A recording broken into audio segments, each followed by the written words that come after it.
ग्वालियर घराने के बारे में आज बात करेंगे। ख़याल गायन के घरानों में ग्वालियर घराना सर्वश्रेष्ठ माना गया है। कुछ लोग नत्थन पीर बख्श तथा कुछ लोग मोहम्मद खां को इस घराने का अन्वेषक मानते हैं, पर अधिकतर विद्वानों के अनुसार ग्वालियर घराने की ख़याल गायकी की परंपरा नत्थन पीर बख्श से ही आरंभ होती है। नत्थन पीर बख्श की गायकी में ध्रुपद की गंभीरता, गहराई तथा लयकारी में होरी और धमार का स्पष्ट प्रभाव था। अपनी आकर्षक गायन शैली के कारण वे समस्त भारतवर्ष में ख्याति अर्जित कर चुके थे। वे स्थायी रूप से ग्वालियर में ही रहे। आप ग्वालियर नरेश श्री संत दौलतराव सिंधिया, जो कि 1794 से 1827 के बीच में थे, इनके दरबार में गायक और संगीत शिक्षक के पद पर नियुक्त थे। नत्थन पीर बख्श के पुत्र कादर बख्श अपने पिता की भांति श्रेष्ठ गायक हुए और ग्वालियर नरेश के दरबार के गायक बनकर रहे। ग्वालियर घराने की इसी शिष्य परंपरा में हद्दू खां, हस्सू खां और नत्थू खां हुए, जो बहुत ही प्रतिष्ठित और सुप्रसिद्ध गायक हुए। वे ग्वालियर में ही रहते थे। इस प्रकार ग्वालियर घराने ने एक मजबूत नींव डाली और संगीत प्रेमियों का एक प्रकार से यह गढ़ बन गया।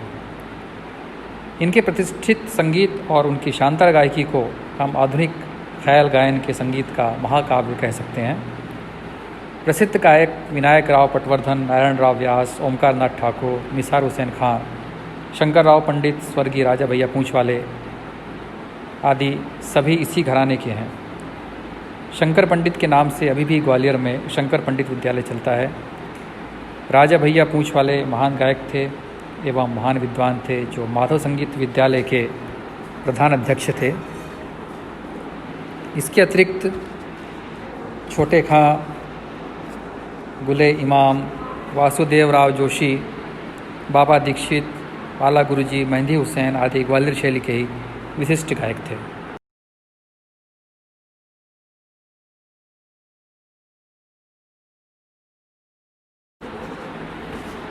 इसकी विशेषताएं: पहली, ख़याल गायकी में ध्रुपद का स्पष्ट प्रभाव। दूसरा, ज़ोरदार तथा खुली बुलंद आवाज़ का गायन। सीधी सपाट गमक, बोल बाँट की ताने और खटके, मींड, कर्ण, सूत, मुर्की का प्रयोग, शब्दों का स्पष्ट उच्चारण और बंदिश का महत्व है। बोलतानों में लयकारी और आ का खुला प्रयोग करना। ठुमरी के स्थानों पर तराना गायन। राग की शुद्धता और तैयारी पर विशेष बल। विलंबित ख्याल और द्रुत ख्याल में बोलों और तानों का प्रयोग। ख्याल के बाद तराना गाने की प्रथा। टप्पा अंक की मुर्कियों का प्रयोग। जयदेव के गीत गोविंद की अष्टपदियों को भी ख्याल के समान गाना। आवाज़ को दबाकर लगाना इस शैली को मान्य नहीं है। इस घराने में बहुत विलंबित लय में गाने का प्रचार भी नहीं है। इसकी गायकी सुनने में सरल, सुबोध और साफ सुथरी है और ग्वालियर घराने में स्वर साधना का अपना विशेष महत्व है। ग्वालियर घराने की गायकी में स्वर तथा लय का मेल है। यह अत्यंत प्रसादयुक्त होते हुए भी सीधी सादी तथा सरल है।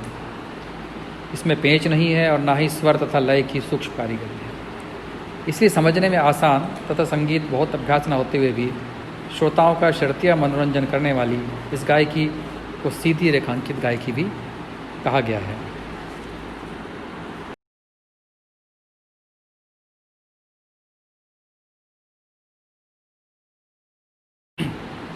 ग्वालियर घराने में अधिकतर एक ताल, तिलवाड़ा, आड़ा चार ताल, त्रिताल और झपताल का प्रयोग किया जाता है।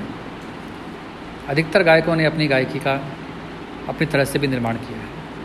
इसका प्रमाण हमें स्वर्गीय पंडित ओमकार नाथ ठाकुर, स्वर्गीय पंडित विनायक राव पटवर्धन, स्वर्गीय पंडित डी.वी. पलुस्कर की गायकी में स्पष्ट रूप से देखा जा सकता है।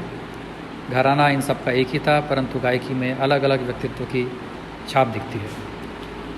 जयपुर घराने के गायक अल्लादिया खां की गायकी में जो स्वर और लय का मेल है, उसकी जड़ भी ग्वालियर घराना है। अल्लादिया स्वयं कहते हैं, हमारी गायकी में लय के जिस डोल की, जिस खिलाड़ीपन की तथा आलाप और तान में पाए जाने वाले जिस पेचदारपन की आप लोग इतनी कद्र करते हैं, वह इसलिए है कि हम मुबारक अली खां ग्वालियर की गायकी को याद करके गाते हैं।